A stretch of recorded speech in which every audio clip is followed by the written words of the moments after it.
News Nalgonda జిల్లా చిట్యాల హైవేపై వాహనాల రద్దీ విపరీతంగా పెరిగింది. విజయవాడ హైదరాబాద్ మార్గంలో కిలోమీటర్ల మేర వాహనాలు బారులు తీరాయి. దీంతో ప్రయాణికులు తీవ్ర ఇబ్బందులు పడుతున్నారు. రద్దీని క్రమబద్ధీకరించేందుకు పోలీసులు వాహనాలను 3 లైన్లలో రోడ్లపైకి మళ్లించారు. దీనివల్ల భారీగా దుమ్ము రేగడంతో స్థానికులు ద్విచక్ర వాహనదారులు ఉక్కిరిబిక్కిరవుతున్నారు. పోలీసులు ట్రాఫిక్ ను చక్కదిద్దేందుకు ప్రయత్నిస్తున్నప్పటికీ వాహనాలు నెమ్మదిగా కదులుతున్నాయి.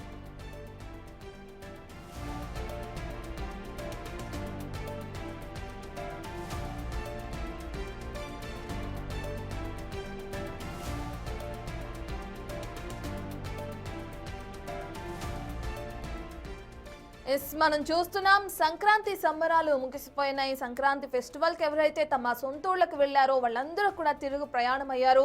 మనం బిగ్ టీవీ స్క్రీన్ పైన చూస్తున్నాం. నల్గొండ జిల్లా చిట్యాల దగ్గర ఏ విధంగా అయితే ట్రాఫిక్ కొనసాగుతుందో ఇప్పటికే పోలీసులు దాన్ని క్రమబద్ధీకరించేందుకు ప్రయత్నిస్తున్నప్పటికీ భారీగా వాహనాలు రావడంతో పూర్తిగా రోడ్లన్నీ కూడా వాహనాలతో నిండిపోయి ట్రాఫిక్ అనేది కొనసాగుతుంది. ప్రధానంగా వాహనాల రద్దీ అనేది ఇంకా ఎంతసేపు కొనసాగుతుందో కూడా పూర్తి సమాచారం ఇంకా తెలిసే అవకాశం కనిపిస్తుంది. ఆ బార్లు చూస్తుంటే మనకు అర్థమవుతుంది. కిలోమీటర్ల మేర వాహనాలన్నీ కూడా బార్లు తీరాయి. చాలా స్లోగా కదులుతున్నట్లుగా కూడా తెలుస్తుంది. సొంతూళ్ల నుంచి తిరిగి వస్తూ హైవేపై పోటెత్తారు ప్రయాణికులను కూడా మనకి అర్థమవుతుంది. విజువల్స్ ని చూస్తుంటే 3 లైన్లలో వాహనాలను కచ్చా రోడ్డుపైకి మళ్లిస్తున్నట్లుగా పోలీసులు మనకి ఆ విజువల్స్ ను చూస్తే క్లియర్ గా అర్థమవుతుంది. సంబంధించిన పూర్తి డీటెయిల్స్ అందించడానికి మా ప్రతినిధి రమేష్ అందుబాటులో ఉన్నారు. రమేష్, మనం చూస్తున్న 3 రోడ్లలో ఇప్పటికే పోలీసులు ఈ ట్రాఫిక్ ని క్రమబద్ధీకరించేందుకు ప్రయత్నిస్తున్నారు. డీటెయిల్స్ ఏ విధంగా ఉన్నాయి?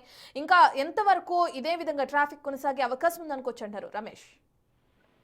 రైట్, పూర్తిగా మనం బిగ్ టీవీ స్క్రీన్ పై చూస్తున్నాం. హైదరాబాద్ విజయవాడ జాతీయ రహదారిపై వాహనాలు బారులు తీరినటువంటి పరిస్థితి కనిపిస్తున్నాయి. కిలోమీటర్ల మేర కూడా వాహనాలు బారులు తీరాయి. మొత్తం సంక్రాంతి పండుగ ముగించుకొని ఆంధ్ర నుంచి మళ్ళీ పట్నం బాట పట్టినటువంటి వాహనాలన్నీ కూడా రద్దీగా కొనసాగుతున్నాయి. ఉదయం చూడడం జరిగింది. ఉదయం చూసినట్టు వందలాది వాహనాలు రావడం జరిగింది. ఉదయం సమయంలో ఎక్కువగా రావడం జరిగింది. ఆ తర్వాత మధ్యాహ్నం కాస్త వాహనాల సంఖ్య తగ్గిన తర్వాత కూడా అంతా కూడా సాయంత్రం ఎక్కువ సంఖ్యలో కూడా లంచ్ ముగించుకుని కూడా సాయంత్రం వెళ్ళి వస్తారు. కాబట్టి సాయంత్రం 5 గంటల నుంచి కూడా